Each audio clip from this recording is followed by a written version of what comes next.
And welcome back, everyone. You're watching Press TV World News. And now Palestine has quit a chairmanship of the Arab League session over Bahrain and the United Arab Emirates normalization of relations with Israel. Palestine has decided to concede its right in chairing the Council of the League at this current session. There is no honor in seeing Arabs running towards normalization during its presidency. Since the decision was taken in Washington, there is no point in trying to convince some not to normalize, especially when they are not decision makers.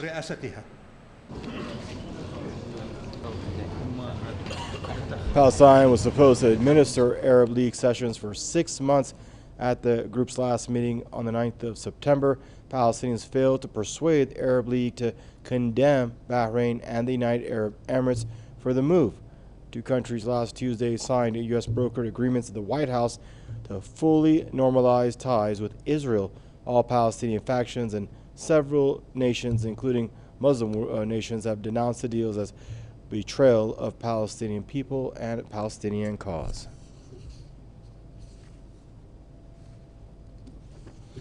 Joining us now out of Belfast is Saeb Shaath, author and Middle East affairs expert. Hello, Mr. Shaath. Always a pleasure to have you on Press TV. Now, Saeb, what does this mean now that Palestine has quit the chairmanship of the Arab League sessions now for the next 6 months?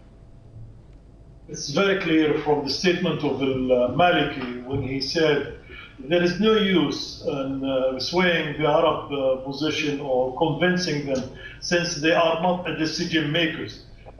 Decisions are made in Washington. This is a brilliant statement, which is always true to the position of these Gulf states. All of them, they don't have any kind of sovereignty on their political decisions. The Palestinian Authority sees the UAE and Bahrain's normalization with the Zionist entity as a betrayal to their noble cause and a blow to their effort and their struggle to establish an independent Palestinian state.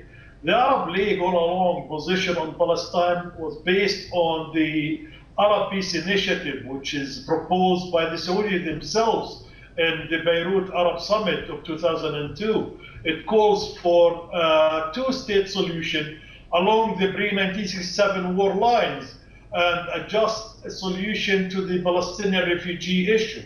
2 weeks ago, on 9th of September, the Arab League failed to condemn the Emirates who broke ranks with the Arab League position. The General Secretary of the Arab League, which is Gayit, is a former Egyptian foreign minister of the deposed Mubarak regime, dropped a Palestinian draft resolution which is called clearly for the condemnation of the normalization of ties between the UAE and the Zionist entity. The General Secretary of the Arab League decided to overlook the UAE normalization ties with the Zionist entity. And they did not issue any kind of condemnation for that kind of resolution. But most of them foreign ministers at that video conference raised their voice loudly in supporting the Saudi position of calling for the deterrence of the Iranian interference in Yemen and the Turkish ambitions in Libya and some Arabic territories. They don't even support any kind of call for initiating calls with their Muslim neighbors and brothers like Turkey and Iran.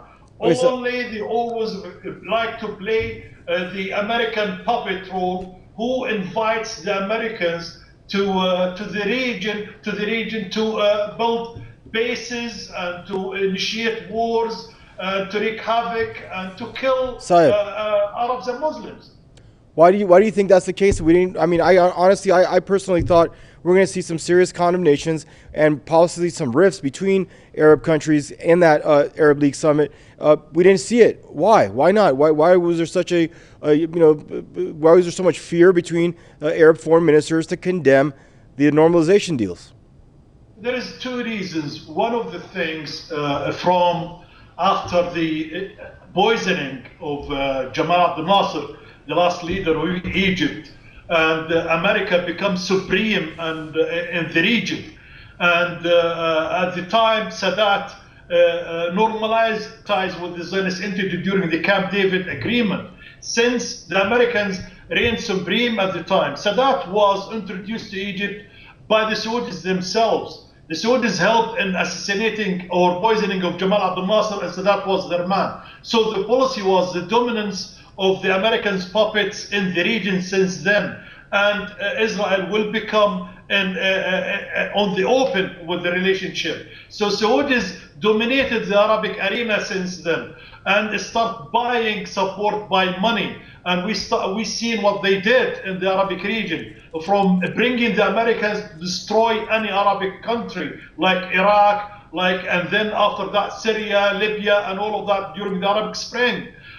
So the Americans depend on Saudis now, and the Arabic countries or leaders wanted to survive. They know what the tools the Americans use with the Saudis and Emiratis in destabilizing the region and destroying their countries, like what happened in Libya or in Syria or in Iraq. So they tried to avoid that by appeasing Saudis. So that's why they'll go along with the Saudis' line of normalizing relationship with the Zionist entity, and that's why they join forces with the Saudis to try to create the enemy of the Arabic nation. Is not the imperialism who occupy the lands or the Zionism who occupy Palestine, historical Palestine, but their brothers in Iran. This is where the contradictions comes from. It's an American-designed Zionist policy, and these regimes in the Gulf states, they were established in the regions from the day of establishing the Zionist entity.